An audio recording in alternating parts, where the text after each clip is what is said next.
Shalom, selamat hari Minggu teman-teman, anak-anak kesayangan Allah. Bagaimana kabar kalian? Semoga kalian semua dalam keadaan sehat dan bersuka cita ya. Hari ini kita bertemu kembali di ibadah hari ini, dan ibadah hari ini bertemakan Unstoppable. Yuk, sebelum kita memulai ibadah, kita mempersiapkan diri kita, sikap kita, dan juga kita mempersiapkan hati pikiran kita agar kita dapat sungguh-sungguh belajar firman Tuhan dan memuji memuliakan Tuhan. Mari kita bersatu dalam doa. Allah Bapa yang bertata dalam kerajaan sorga, terima kasih untuk hari baru yang telah Engkau berikan kepada kami. Kami bersyukur kami punya Tuhan yang luar biasa, dan kami juga berterima kasih karena Tuhan masih memberikan kehidupan, memberikan keluarga dan segala hal baik bagi kami. Tuhan yang baik, kami saat ini mau memulai ibadah. Tolong Tuhan yang sertai ibadah ini supaya kami dapat sungguh-sungguh beribadah kepadamu, mencari dan merindukan firman-Mu, dan kami mau memuji Tuhan dengan sukacita. Di dalam Kristus kami berdoa dan memohon, amin. Unstoppable artinya tak terhentikan. Kita mau jadi lebih dari pemenang karena kita punya Allah yang luar biasa, yang memampukan kita untuk melakukan pekerjaan-pekerjaan yang luar biasa di kehidupan kita sehari-hari. Mari kita memuji Tuhan. Kita mau nyanyikan pujian yang berjudul Lebih Dari Pemenang.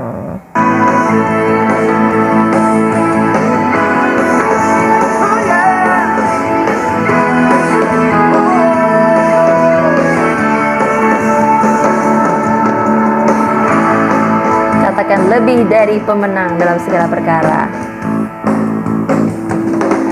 Lebih dari pemenang dalam segala perkara. Iblis telah dikalahkan oleh kuasa darahnya.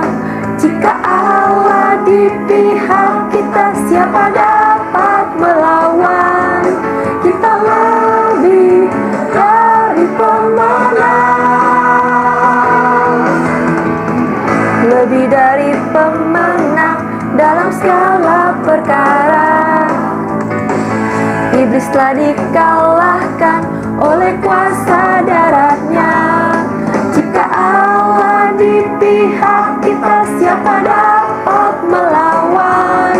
Kita lebih dari pemenang. Haleluya, kibarkanlah panjinya, Yesus Raja segala raja. Haleluya, bangkitlah gerejanya, kita lebih dari pemenang.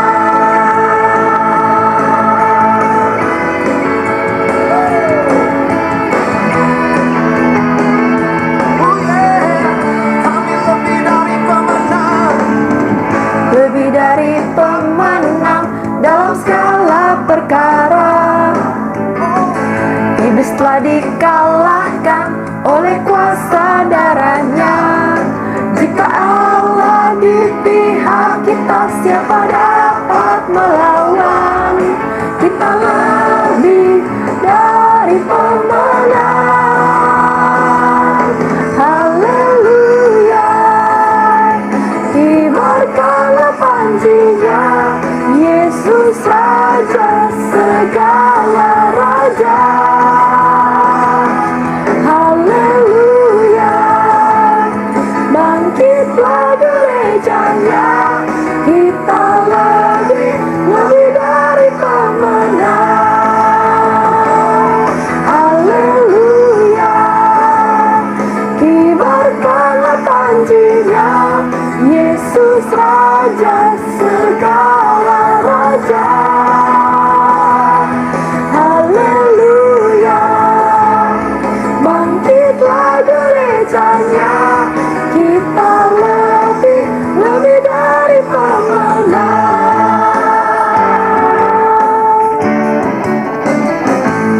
Ya, kita lebih daripada pemenang. Yesus Raja segala raja, jika Ia ada di pihak kita, siapa yang dapat melawan? Karena Allah adalah sumber pertolongan kita, dan kita anak-anaknya senantiasa mendapatkan kekuatan dan pemulihan di dalam Tuhan. Kita bersiap untuk mendengarkan firman Tuhan, mari sama-sama kita menyanyikan pujian yang berjudul Tuhan Menjaga.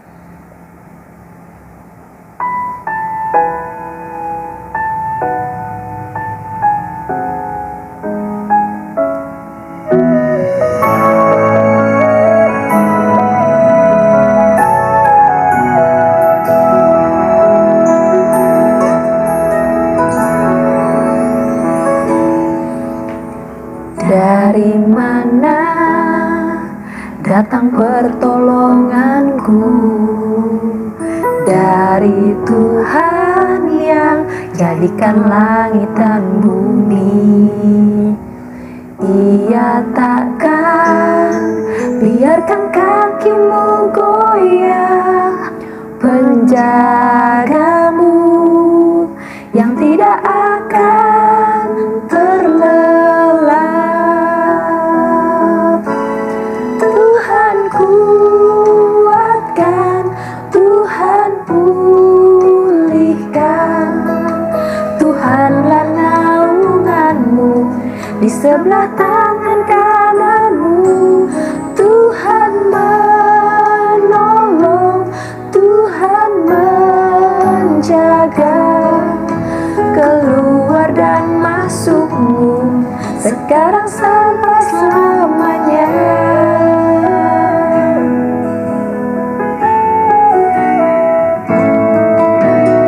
Dari mana datang pertolonganku?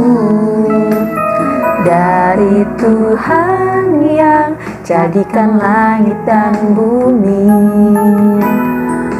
Ia takkan biarkan kakimu goyah, penjagamu yang tidak akan terlelap. Tuhan kuatkan, Tuhan pulihkan, Tuhanlah naunganmu di sebelah tangan kananmu. Tuhan menolong, Tuhan menjaga keluar dan masukmu sekarang sampai selamanya. Tuhan kuatkan, Tuhan pulihkan, Tuhanlah naunganmu di sebelah tangan kananmu. Tuhan menolong, Tuhan menjaga keluar dan masukmu sekarang sampai selamanya. Keluar dan masukmu sekarang sampai selamanya. Keluar dan masukmu sekarang sampai selamanya. Mari teman-teman, kita siapkan hati kita untuk menerima firman Tuhan. Mari kita berdoa. Allah Bapa, penolongku, sumber kekuatanku, kami berterima kasih Tuhan karena Engkau yang senantiasa menjagai kami, bahkan sampai detik ini kami boleh berada dalam naungan-Mu, menikmati kasih-Mu.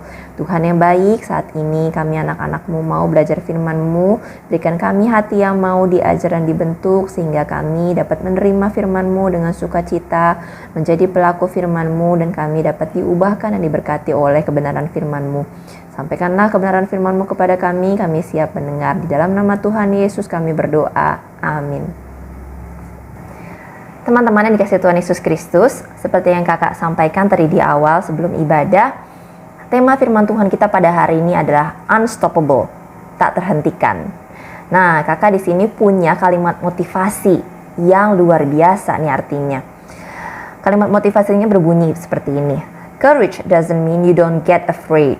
Courage means you don't let fear stop you. Apa arti dari kalimat ini? Arti keberanian bukanlah menjadi tidak takut. Keberanian berarti kamu tak membiarkan ketakutan menghentikanmu. Luar biasa ya kalimat motivasi ini.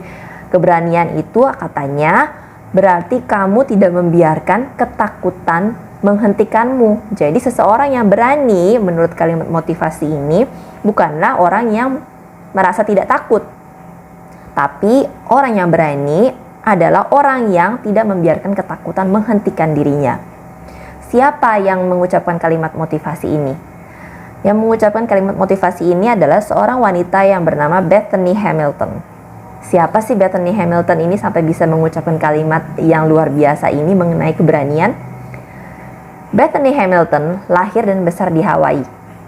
Sejak kecil, usia 7 tahun, ia sudah berselancar alias surfing. Tragedi menyeramkan terjadi tahun 2013. Saat Bethany berselancar dengan teman-temannya, seekor ikan hiu menyerang Bethany dan menggigit tangan kirinya sampai putus. Dalam masa pemulihan Bethany berjanji 2 hal. Yang pertama, ia tidak akan mengeluh dan meratapi nasibnya. Yang kedua, ia akan kembali berselancar di laut. Keputusan yang luar biasa ya dari seorang remaja yang kehilangan satu tangannya karena digigit hiu saat ia sedang melakukan kegiatan yang ia cintai. Bagaimana kalau teman-teman mengalami hal ini? Syok berat pasti ya. Dan selain syok pasti ada rasa takut. Takut untuk kembali melakukan hal yang sama. Takut bahwa hal yang sama akan terjadi kemudian hari. Nah, selancar dan lautan harusnya menjadi hal yang menakutkan bagi Bethany. Tapi Bethany dengan satu tangan yang ia punya, yakni dia cuma punya satu tangan kanan, ia tidak membiarkan ketakutan itu menghentikan ia dari 2 hal yang ia cintai sekaligus yang membuatnya semangat. Yang pertama adalah selancar dan juga lautan. Ia tidak membiarkan ketakutannya terhadap kegiatan selancar dan lautan menghentikannya untuk kembali lagi ke lautan dan melakukan surfing. 26 hari setelah kejadian ia digigit hiu, Bethany langsung kembali ke lautan. Belum 1 bulan berarti ya, belum genap 1 bulan. Lalu kemudian 2 tahun setelahnya, ia berhasil memenangkan kejuaraan selancar nasional. Dan hari ini, Bethany dikenal sebagai salah satu atlet selancar wanita terbaik di dunia.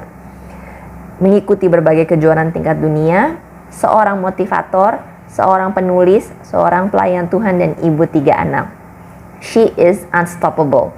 Ya, sosok Bethany ini adalah sosok yang tidak terhentikan, tidak dihentikan karena ketakutannya. Apa sih ketakutan itu? Ya, fear atau bahasa Inggris dari ketakutan itu berarti an unpleasant emotion caused by being aware of danger. A feeling of being afraid, ya, sebuah perasaan, sebuah emosi yang timbul karena meresponi sesuatu yang berbahaya atau sebuah perasaan ketakutan, ya, menjadi takut, being afraid. Di ibadah minggu lalu kita mengenal sifat Allah lebih dekat lagi ya melalui peristiwa mimpi Yakub di Betel. Dalam pelarian dari kampung halamannya karena ketakutannya akan abang Esau yang akan membunuh Yakub, Allah menyatakan perlindungannya bagi Yakub.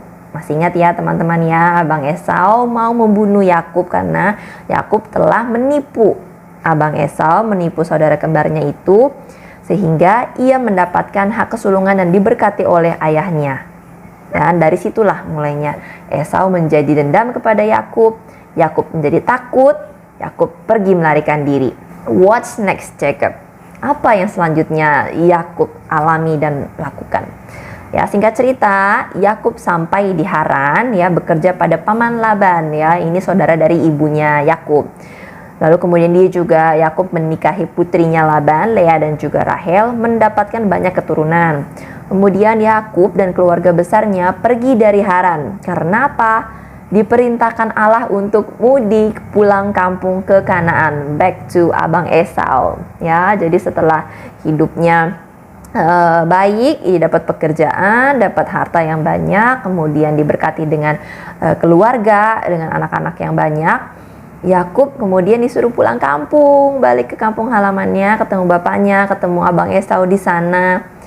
Lalu apa yang Yakub rasakan setelah diperintahkan hal tersebut oleh Allah? Ya, Yakub ketakutan, ya, takut lagi.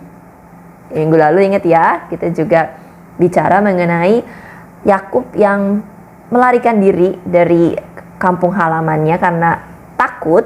Sekarang saat dia harus pulang lagi ke kampung halamannya, ia takut lagi. Takut apa? Yakub merasakan takut ketemu sama abangnya, takut papa murka, takut bapaknya Ishak juga marah karena bapaknya kan juga termasuk yang ditipu oleh Yakub. Takut dibunuh tentunya karena abang Esau dendam kepada adiknya ini Yakub. Takut nggak dimaafin, itu yang paling dia takutkan, takut nggak dimaafin sama abangnya, takut nggak dianggap, takut anak istrinya, semua keluarganya dibunuh, ya karena dia pulang kampung rombongan nih bareng sama keluarganya, anak istrinya semua dibawa. Akibatnya apa? Akibat dari ketakutan Yakub ini, dalam perjalanan mudiknya, perjalanan pulang kampungnya, he stops several times, ya, dia berhenti beberapa kali. Karena perasaan takut, jadi dia nggak berani buru-buru pulang kampung, jadi dia berhenti beberapa kali karena ketakutannya.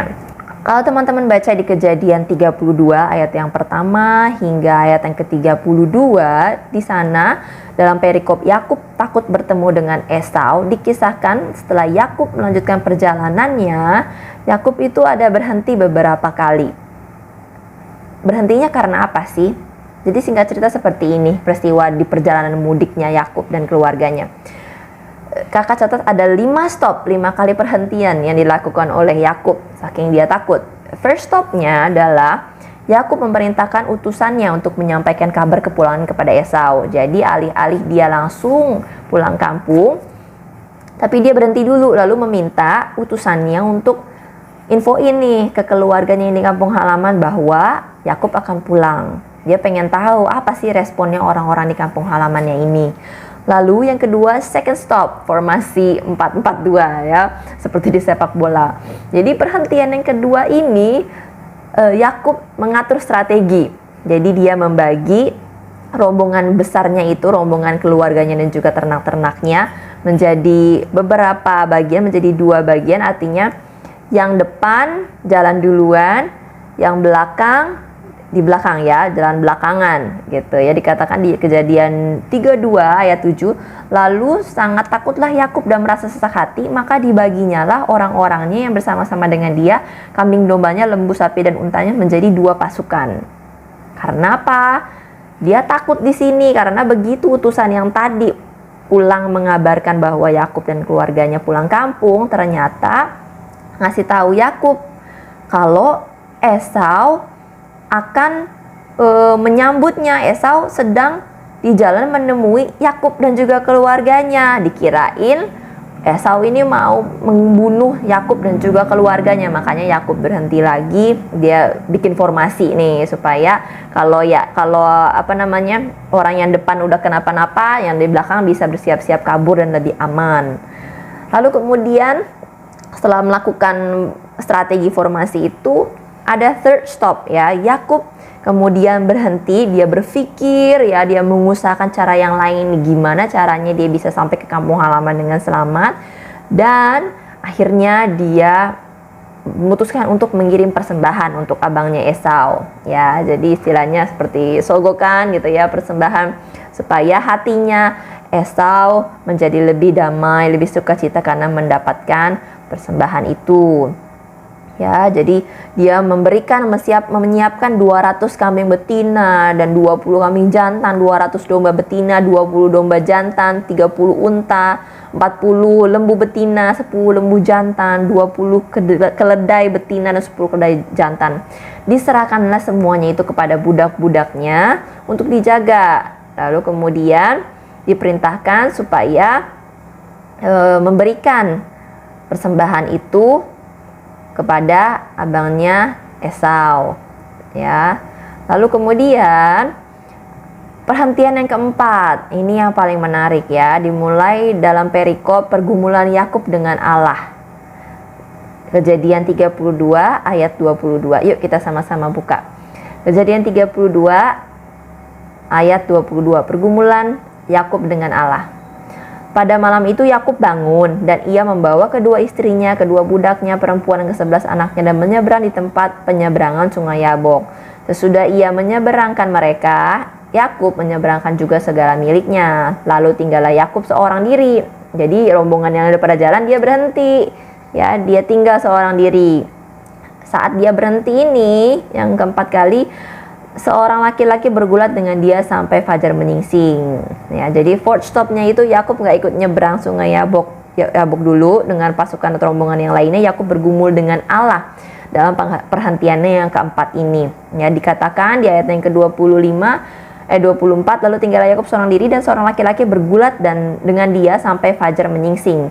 Ayat yang ke-25, ketika orang itu melihat bahwa ia tidak dapat mengalahkannya, orang itu memukul sendi pangkal paha Yakub sehingga sendi pangkal paha Yakub terpelecok ketika ia bergulat dengan orang itu. Nah, orang yang disebutkan di sini yang bergulat dengan Yakub ini diyakini adalah penjelmaan dari Allah, ya, malaikat Allah atau Allah yang bergumul dengan Yakub, ya, bertarung dengan Yakub. Lalu di sana dikatakan di ayat yang ke-25 tadi, orang itu atau penjelmaan dari Allah ini tidak dapat mengalahkan Yakub. Jadi Allah di sini membiarkan Yakub untuk memenangi pergumulan itu. Ya, jadi ini adalah perhentian yang keempat. Lalu perhentian yang kelima apa?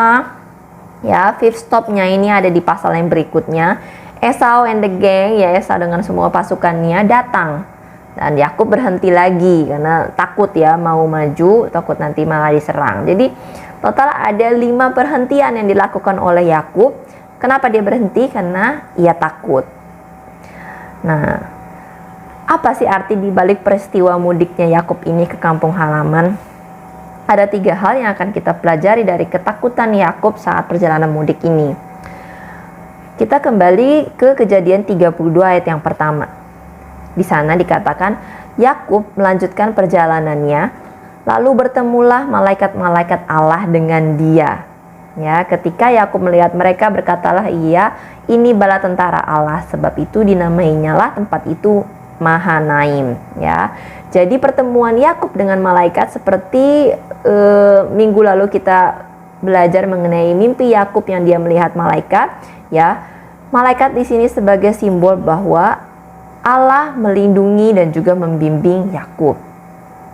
Pertemuan malaikat ini dengan Yakub saat dia akan pulang kampung menandakan bahwa Allah betul-betul melindungi dan akan menjaga Yakub.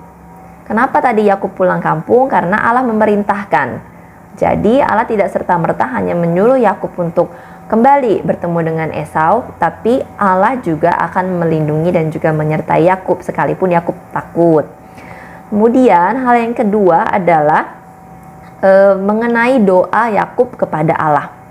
Kita tahu tadi Yakub dalam kondisi sangat takut akan dibunuh oleh abangnya. Ia kemudian berdoa. Di Kejadian 32 ayat yang ke-9. Kemudian berkatalah Yakub, ya Allah nenekku Abraham dan Allah ayahku Ishak, ya Tuhan yang telah berfirman kepadaku, pulanglah ke negerimu serta kepada sanak saudaramu dan aku akan berbuat baik kepadamu. Sekali-sekali aku tidak layak untuk menerima segala kasih dan kesetiaan yang engkau tunjukkan kepada hambamu ini. Sebab aku membawa hanya tongkatku ini waktu aku menyeberangi sungai Yordan ini. Tapi sekarang telah menjadi 2 pasukan. Lepaskanlah kiranya aku dari tangan kakakku, dari tangan Esau, sebab aku takut kepadanya.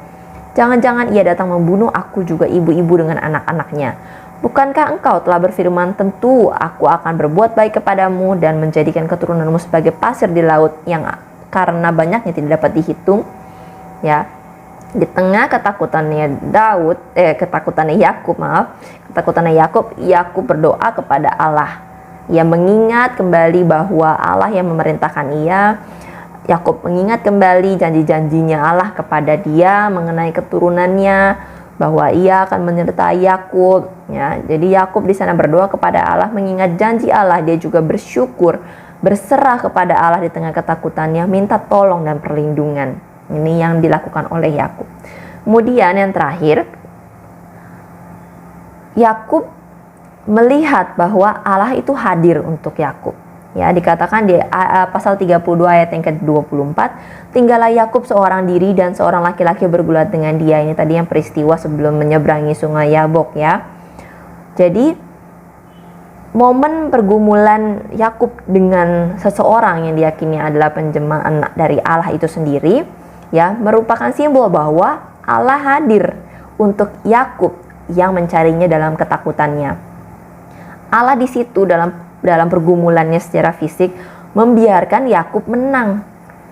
Allah memberkati Yakub.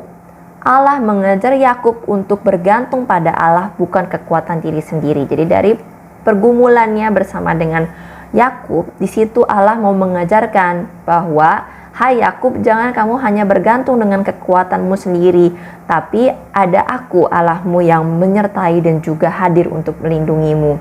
Maka sebab itu Yakub walaupun ia takut setengah mati, ia harus bergantung kepada Allah. Nah, di situ Allah memberkati Yakub sehingga namanya bukan Yakub lagi tapi menjadi Israel. Itulah sepotong kisah perjalanan mudik Yakub pulang ke kampung halamannya yang akan bertemu dengan Esau, kakaknya yang akan membunuh dia. Apa yang akan terjadi selanjutnya? Kita akan bahas kelanjutan perjalanan mudik Yakub ini minggu depan. Nah, tapi kita kembali lagi akan membahas mengenai ketakutan ya. Tadi adalah contoh ketakutan yang pertama dari Bethany Hamilton, ketakutan karena digigit hiu. Lalu kemudian contoh berikutnya adalah ketakutannya Yakub yang dengan nyata ia takut karena takut dibunuh ya. Baik Bethany juga Yakub adalah manusia seperti kita. Manusia pasti merasa takut. Ya, kita pasti punya perasaan takut.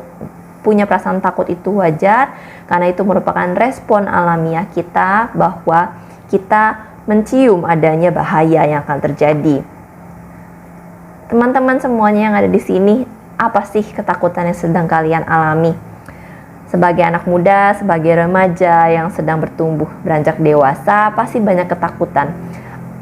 Lebih sering perasaan-perasaan insecurity, perasaan takut tidak menjadi anak yang baik untuk orang tua, takut tidak diterima oleh orang-orang atau teman-teman di sekitar kalian, takut tidak berhasil dalam sekolah kalian, takut orang tua kecewa karena kalian gagal, tidak berprestasi di sekolah, takut tidak dapat masuk ke sekolah pilihan kalian, takut apa lagi? Takut bahwa masa depan kalian tidak akan sukses. Begitu teman-teman melihat teman kalian ada yang lebih sukses, ada yang lebih kaya, ada yang lebih berhasil, kalian merasa takut, kalian merasa insecure ya. Lalu kemudian banyak takut-takutnya saat ini, apalagi saat ini sedang pandemi virus corona. Ada perasaan takut akan menjadi sakit, takut akan menjadi lumpuh, takut akan menjadi cacat, bahkan takut akan mati cepat, mati muda gitu ya. Banyak perasaan ketakutan yang dialami oleh remaja, bahkan seringkali juga takut kepada diri sendiri, takut kepada pikiran-pikiran diri sendiri yang terus berkata kepada diri sendiri bahwa kita tuh payah, kita tuh anak bodoh, kita tuh anak bandel, kita pun tidak berhasil. Kita terjerat dengan ketakutan dihasilkan oleh pikiran-pikiran kita sendiri. But memang manusia punya rasa ketakutan. Ya, tadi yang sudah kakak bilang, manusia pasti merasa takut. Tapi jangan biarkan takut itu menghentikan kita untuk mencapai tujuan-tujuan kita yang positif, yang menghentikan kita untuk terus melanjutkan kehidupan. Jangan biarkan takut-takut yang kalian hadapi saat ini untuk menghentikan kalian menjadi seseorang yang lebih baik di hari-hari yang akan datang. Ya, dan jangan biarkan juga takut menjauhkan kita dari Allah. Karena apa? Allah berkuasa di atas rasa takutmu. So, what we learn today? Be unstoppable. Jadi, seseorang yang tidak terhentikan. Seperti Bethany Hamilton tadi. Tak terhentikan hanya karena dia digigit hiu, karena dia tidak punya tangan, karena dia cacat. Dia tidak terhentikan. Malah hidupnya semakin memberkati banyak orang. Dalam Mazmur 56 ayat yang ketiga sampai keempat, Miktam dari Daud ketika orang Filistin menangkap Daud di Gat. Waktu aku takut, aku ini percaya kepadamu. Kepada Allah yang firman-Nya kupuji, kepada Allah aku percaya, aku tidak takut. Apakah yang dapat dilakukan manusia terhadap aku? Ya, ini seperti kalimat motivasinya Bethany Hamilton di awal tadi. Daud mengatakan kalimat yang luar biasa ini bukan karena dia sedang dalam keadaan yang enak dan nyaman, tapi dikatakan di sini Daud saat itu sedang ditangkap oleh orang Filistin di Gat. Artinya ini ketakutan yang amat sangat luar biasa mencekam. Tapi seperti Bethany tadi, Daud pun juga mampu untuk berkata kepada Allah, "Waktu aku takut, aku ini percaya kepadamu," kepada Allah. Waktu aku takut, tapi jiwanya tetap percaya kepada Allah. Karena apa? Karena Daud mengenal Allah yang ia sembah adalah Allah yang bisa menjadikan dia lebih daripada pemenang, menolong dia dan memberikan dia kekuatan. Dikatakan di situ, apakah yang dapat dilakukan manusia terhadap aku? Selama Allah ada di pihaknya Daud, Daud tidak merasa takut. Dalam ketakutannya, ia percaya kepada Allah. Bisakah kita juga menjadi seperti Daud, seperti Yakub, seperti Bethany Hamilton? Di saat ketakutan menyerang kita, kita mencari Allah, kita bergantung pada Allah, dan kita mau mengatakan, waktu aku takut, aku percaya kepada Allah. Teman-teman tinggal melihat apa yang akan Tuhan kerjakan bagi kalian di saat teman-teman semuanya memberikan seluruh hidup kalian untuk Tuhan, lalu kemudian tidak memberikan diri kalian dihentikan oleh ketakutan kalian. Maka Tuhan akan bekerja dengan cara-cara yang ajaib, memulihkan kalian, menolong kalian. So, pilihan apa yang kamu ambil hari ini? Kalian mau dikuasai oleh rasa takut sehingga kalian stuck and stop, ya, berhenti mengejar tujuan positifmu, bahkan menghentikan rencana ajaib Tuhan? Atau kalian mau bangkit, percaya dan berserah sama Tuhan, ya, fight for what you want, fight for what you love and your passion, ya, katakan I'm unstoppable, ya, aku tak terhentikan karena Allah ada di pihak kita.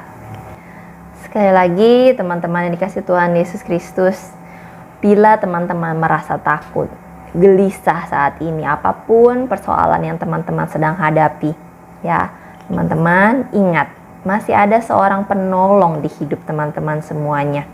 Dan ternyata penolong kita itu tidak jauh, ya, ia hanya sejauh doa. Mari kita sama-sama naikkan pujian yang berjudul Dia Hanya Sejauh Doa.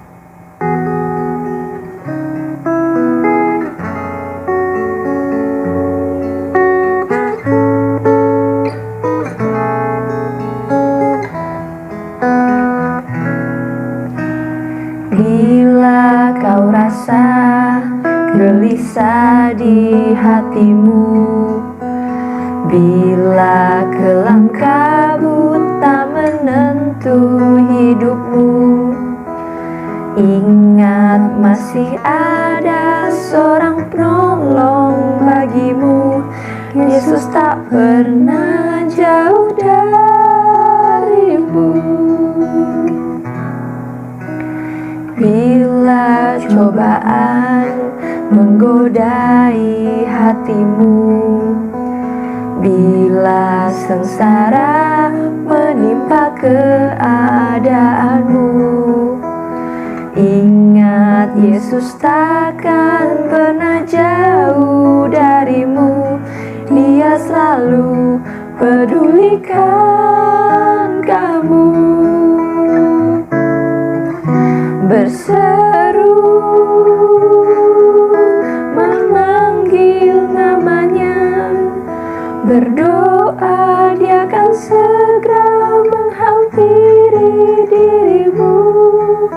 Percaya Yesus tak jauh darimu, Dia hanya sejauh doa.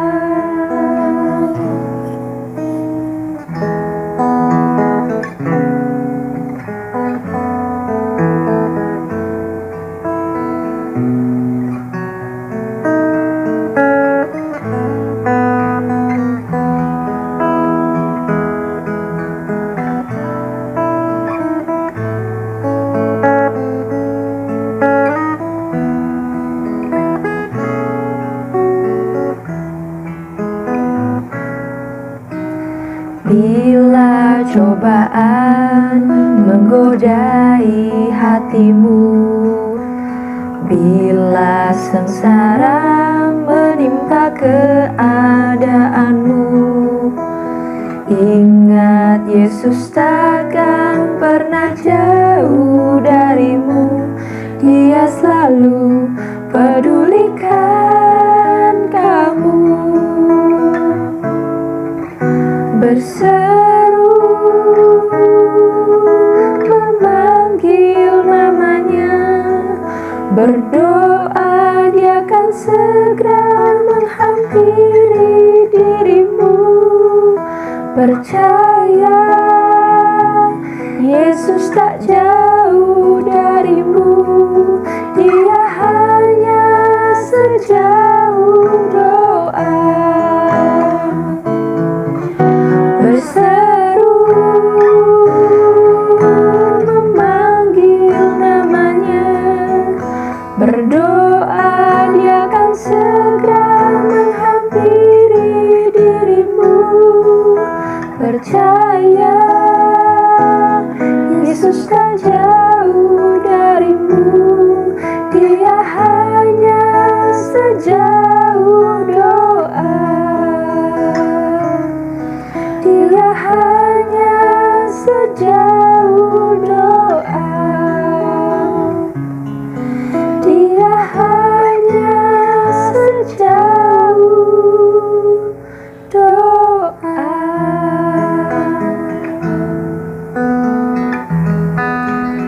Mari teman-teman, kita berdoa kepada Tuhan Yesus.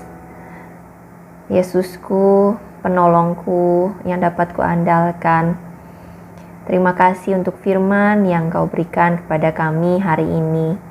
Engkau mengingatkan kami bahwa tidak seharusnya kami dikalahkan oleh ketakutan kami.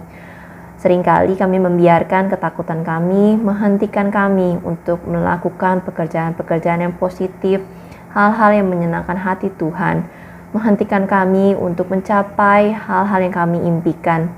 Tuhan, hari ini kami mau belajar, kami mau berserah kepadamu, seperti Yakub, seperti Bethany, seperti Daud.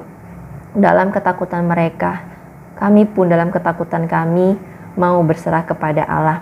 Kami percaya bahwa Allah berkuasa di atas segala ketakutan kami, apapun ketakutan yang saat ini kami alami. Baik ketakutan yang orang lihat atau ketakutan yang kami simpan dalam hati kami. Tapi kami tahu Tuhan melihat dan mendengarkan doa kami. Kami mau mendatangimu dalam doa-doa kami. Kami mau menyampaikan ketakutan kami kepadamu karena Engkau hanya sejauh doa. Dalam kegelisahan kami percaya doa yang kami sampaikan kepadamu akan Engkau dengar dan Engkau akan menjawab, memberikan kami damai sejahtera, kekuatan dan sukacita dalam menjalani hari-hari kami yang sulit. Terima kasih Tuhan, Engkau memberkati masa-masa muda kami. Engkau terus menjadikan kami seorang anak yang selalu takut akan Tuhan. Engkau yang juga senantiasa memberikan kami sukacita, memberikan kami segala kemampuan yang luar biasa yang tidak kami bayangkan bisa kami peroleh di waktu muda kami ini. Kami percaya Tuhan punya rencana yang indah bagi kami semua, bagi masa depan kami. Sebab itu kami mau belajar untuk selalu bersandar kepada kekuatan-Mu. Terima kasih untuk ibadah yang Kau pimpin pada hari ini, dan kami juga mau berdoa agar firman-Mu ini dapat terus kami lakukan dalam kehidupan kami sehari-hari. Dalam kegiatan sekolah dan studi kami, Tuhan yang memberkati kami, memberikan kami hikmat kepintaran, sehingga kami dapat menjadi siswa-siswa yang berprestasi di sekolah. Kami dapat mengharumkan nama orang tua kami, mengharumkan nama sekolah kami, dan juga memuliakan Tuhan. Tuhan berkati pergaulan kami, Tuhan lindungi kami daripada pergaulan yang salah, Tuhan jauhkan kami daripada kebiasaan-kebiasaan yang buruk. Tuhan berkati orang tua kami, pekerjaan yang mereka lakukan agar mereka berhasil, dan Tuhan yang mendatangkan berkat bagi keluarga kami sesuai dengan kasih karunia-Mu. Berkati orang tua kami, teman-teman kami, bahkan kami yang saat ini sedang sakit, Tuhan pulihkan dan Tuhan sembuhkan sesuai dengan waktu dan juga kasih karunia-Mu. Terima kasih Tuhan yang baik. Saat ini kami akan menutup ibadah dan juga doa ini dengan doa yang Tuhan ajarkan kepada kami. Bapa kami yang ada di sorga, dikuduskanlah nama-Mu, datanglah kerajaan-Mu, jadilah kehendak-Mu di bumi seperti di sorga. Berikanlah kami pada hari ini makanan kami yang secukupnya, dan ampunilah kami akan kesalahan kami seperti kami mengampuni orang-orang yang bersalah kepada kami. Dan janganlah membawa kami ke dalam pencobaan, tetapi lepaskanlah kami daripada yang jahat. Karena Engkaulah yang mempunyai kerajaan dan kuasa dan kemuliaan sampai selama-lamanya. Amin. Teman-teman, terima kasih sudah mengikuti ibadah online pada hari ini. Kita akan berjumpa lagi minggu depan. Stay safe, tetap sukacita, tetap dekat dengan Tuhan melalui perenungan firman Tuhan dan juga melalui doa-doa kalian. Dan ingat, be unstoppable. Sampai jumpa minggu depan. Tuhan Yesus memberkati. Dalam segala perkara.